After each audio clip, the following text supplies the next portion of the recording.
Дипломатијата е огледало на една држава. Се почесто македонската дипломатија ја спроведуваат луѓе кои нема допирна точка со неа. Луѓе без ниту еден ден искуство во меѓународните односи беа промовирани како дипломати во оваа зграда зад мене и потоа беа испратени во странство да не представуваат. Подобноста и партиската книшка станаа услов за напредок во македонската дипломатија. Што имаат заедничко Петар Стојановски, Ненад Шундовски, Фуад Хасановиќ, Даниела Караѓозова, освен тоа што не се дипломати од кариера?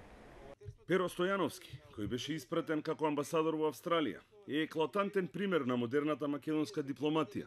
За кусо време ги наруши односите со македонските селеници, а според документи од МНР ја оставил службената каса полесна за околу $40,000.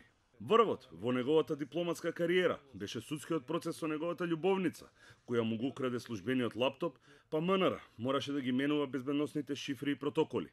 Поранешната амбасадорка во Хрватска, Даниела Караѓозова, шумарски инженер, магистар по туризам и бизнисмен, дипломатската кариера ја почна во Советот на град Скопје, па преку Унијата на жени на ВМРО ДПМНЕ и директорското место во аеродроми на Македонија, слета во амбасадата во Загреб. Таа беше уловена како го пере службеното возило през градата во која живее, но и како позира покрај истиот автомобил, овој пат накитен за роденденот на незината ќерка. Поранешниот македонски амбасадор во Катар, Фуад Хасановиќ, остана без персонал, бидејќи не им ги исплаќал платите, кои инаку МНР редовно ги префрлала на сметката со која што тој раководел. Внатрешната ревизија покажала дека Хасановиќ ја олеснил службената каса за околу $50,000 американски долари, за кои што се уште не се знае дали ги има вратено. Ненад Шундовски пак, млад, надежен и амбициозен дипломат од новата генерација, беше назначен за ВД амбасадор во Москва. Скандалот кој го предизвика се уште се прераскажува низ дипломатските кругови во Македонија и Русија. Шундовски, шетајќи низ Москва, начекал одлична понуда за одмор, без размислување уплатил, ставил клуч на амбасадата и си заминал. Официјалното образложение на МНР за неговото отповикување е дека ја напуштил територијата на Руската Федерација без дозвола. Поранешниот амбасадор во Чешка, Игор Илиевски, ја напушти амбасадата, побегна од државата и преде во илегала, откако влезе во отворен конфликт со токашниот директор на УБК, Сашо Мијалков, за кој тврдеше дека сакал да го ликвидира.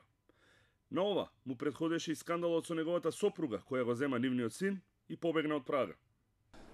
Законот за надворешни работи предвидуваше 2/3 од амбасадорите да бидат професионален кадар, дипломати од кариера. Со последните законски измени, нивната бројка се намали на 1/4. Во законот никаде не е точно наведено што значи дипломат од кариера. Филип Петровски 2 години беше генерален конзул на Македонија во САД. За тој период 2 пати ќе заврши во болница по физички пресметки со македонски иселеници и со локално население. По еден од тие инциденти тој е хоспитализиран, а сметката за неговото лекување ја плаќа токму МНР. Тогашниот министер за надворешни работи Илинка Митрева веднаш го враќа во Скопје. Проблем со темпераментот имаше и амбасадорката во Хаг, професорката Добринка Тасковска, која беше отповикана по физичка пресметка со вработена во амбасадата. Листата на скандали во македонската дипломатија е долга и широка. Злоупотреба на пари, кражби, афери, љубовни проблеми и скандали, физички пресметки, аматеризам. Тоа е само дел од срамот кој го нанесе новата генерација дипломати која се издигна од пазувите на политичките партии.